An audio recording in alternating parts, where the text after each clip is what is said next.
السلام عليكم ورحمة الله تعالى وبركاته. مرحبا بكم معي من جديد في فيديو جديد ووصفة جديدة. اليوم إن شاء الله غادي نحضروا لي ترونش باتيسري بالكراميل ببيضة واحدة بمذاق رائع مع طريقة صنع سوبر كريم أو ناباج منزلي بمقادير جد اقتصادية.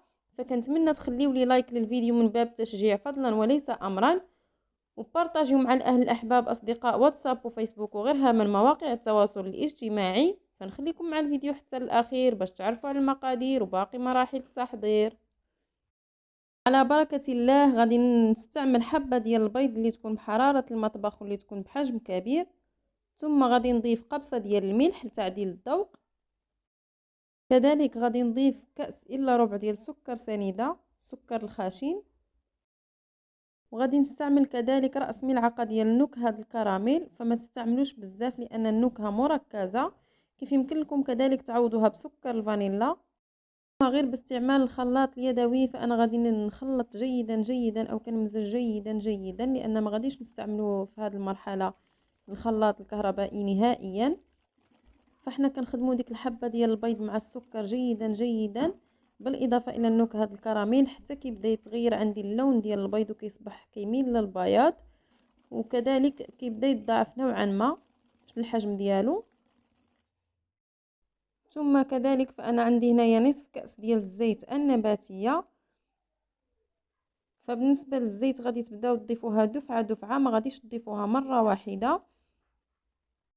فانا غادي نضيف هاد الكميه الزيت اللي عندي او هاد نصف الكأس على 4 مرات مع الخلط الجيد. فانا كنركز ان هاد الخليط اللي كنحضروا ديال لي طرونش خصو يتخدم جيدا جيدا، يعني عطيوه الخاطر فاش تكونوا كتحضروه. كذلك كيف غادي تلاحظوا معايا هنايا فالفيديو انا عندي مسرع. ثم غادي نبدا في اضافه النواشف. فانا غادي نستعمل هنا كيسين ديال الكاكاو المر، في كل كيس عندي 7 غرام، ما يعادل في المجموع 14 غرام. او الا استعملتوا الكاكاو ديال العبار غادي تستعملوا المقدار ديال ملعقه كبيره. ثم غادي نبدا في اضافه الدقيق. فانا هنايا عندي المقدار ديال الكاس ونصف بالمقاس ديال كاس العنبه، فالمقاسات دائما كيكونوا بنفس الكاس. ثم غادي ندخل ديك الدقيق والكاكاو اللي ضفت بالخلاط اليدوي جيدا جيدا مع الخليط. ثم غادي نضيف الكميه المتبقيه ديال الدقيق. فبالنسبه للدقيق كنضيفوه على 2 ديال المرات او على دفعتين. وكنأكد ففي الكيك او في هاد لي طرونش فمن لازم انكم تنخلوا الدقيق ديالكم مره حتى مرتين.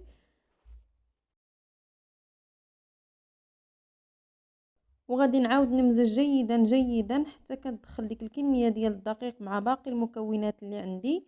ففي هذه المرحله غادي تحصلوا على خليط اللي هو تيكون عاقد جيدا او خليط اللي هو واقف. ثم غادي نبدا في اضافه الماء. فانا غادي نستعمل كأس الا ربع ديال الماء، ماء عادي من السقايه. ففي العاده انا كنخدم معكم الكيك كنضيف جميع السوائل في الاول وعاد كنمر لإضافة النواشف، لكن هاد الطريقة هذه فأنا شفتها في واحد القناة وخدمت بها وصراحة أعطت نتيجة اللي هي جيدة، خصوصا في هاد لي طرونش باتيسير. وكنضيف ديك الكمية ديال الماء اللي عندي وكنستمر في الخلط غير بشوية بشوية. ثم غادي نضيف خميرة الحلويات. فأنا غادي نضيف كيس بوزن 8 غرام، ثم غادي نضيف من كيس آخر رأس ملعقة ما يعادل 2 غرام. ففي المجموع فأنا غادي نستعمل 10 غرام ديال خميرة الحلويات أو بيكين باودر. فكندخل ديك خميرة ديال الحلويات اللي ضفت أو البيكين باودر، فاحنا كنضيفوها حتى للأخير باش كتحافظ على التفاعل ديالها. وفي الاخير فانا غادي نضيف ملعقه كبيره ديال الخل. فكيف كتعرفوا الخل كيضيف لنا هشاشه وطراوه لهذا الكيك. كنمزج جيدا جيدا باش كنتاكد انه ما بقاش عندي تكتلات او حبيبات ديال الدقيق في هذه المرحله. وكي غادي تلاحظوا معايا فكيكون هذا هو القوام ديال الكيك المحصل عليه.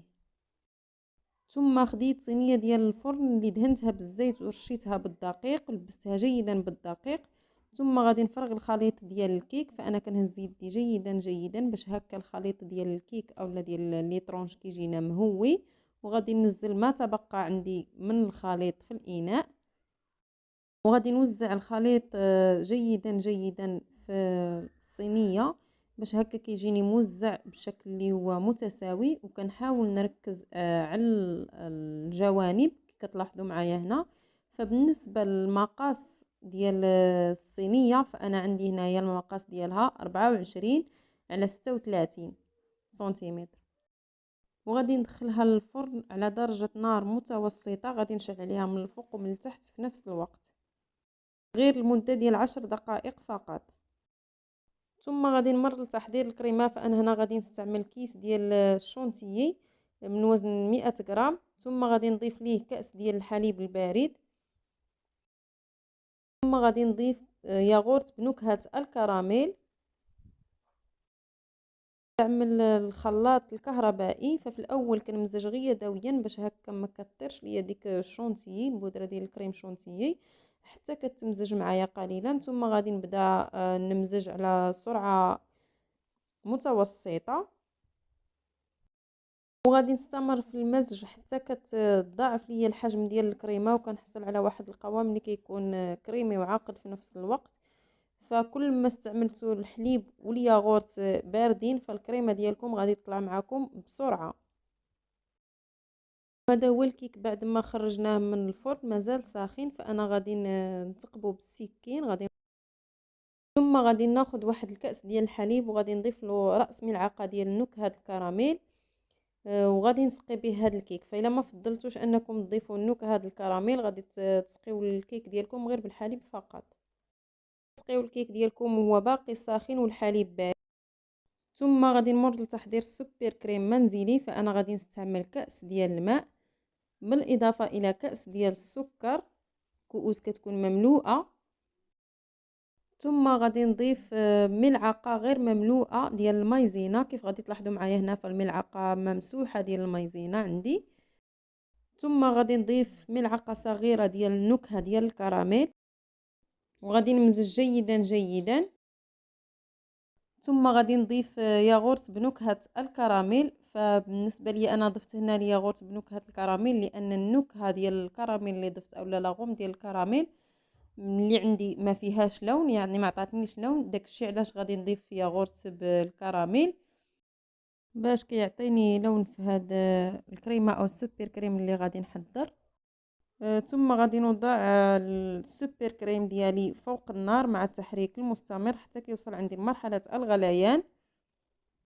السوبر كريم اللي حضرناه كيكون مازال ساخن. ثم غادي نضيف له ملعقه صغيره ديال الزبده وكنمزج جيدا جيدا حتى كتذوب ديك القطعه ديال الزبده اللي ضفت. غادي نخليه جانبا حتى كيبرد جيدا جيدا. من بعد ما تشرب الكيك ديك الحليب اللي ضفت له فانا غادي ناخذ هنايا الكريمه. غادي نوضع عليه الكريمه. فانا غادي نوضع واحد الجزء وغادي نحتفظ بجزء حتى الاخير للتزيين. فغادي نوضع ثلثين او ما او اكثر من ثلثين، وغادي نحتفظ بواحد الكميه قليله حتى الاخير. ثم غادي ناخذ هاد القطعه البلاستيكيه الخاصه بالكريمه وكنحاول انني نقاد الوجه ديال الكريمه جيدا جيدا حتى كنحصل على وجه اللي كيكون مقاد واملس في نفس الوقت. ثم كناخذ السوبر كريم او الناباج المنزلي اللي حضرناه وكنفرغو فوق الوجه ديال الكريمه. فانا كنفرغو بالاستعانه بالملعقه باش هكا ما كيديرش ليا ثقب في الكريمه.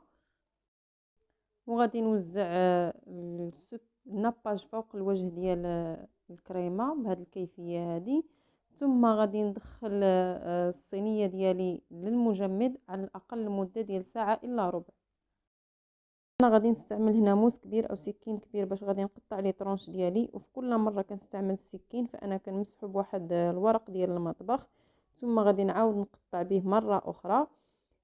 فانا غادي نقطع لي طرونش على شكل يكونوا صغارين، وانتم غادي يبقى لكم الاختيار كيفاش بغيتوا لي طرونش ديالكم واش يكونوا كبار او يكونوا صغار.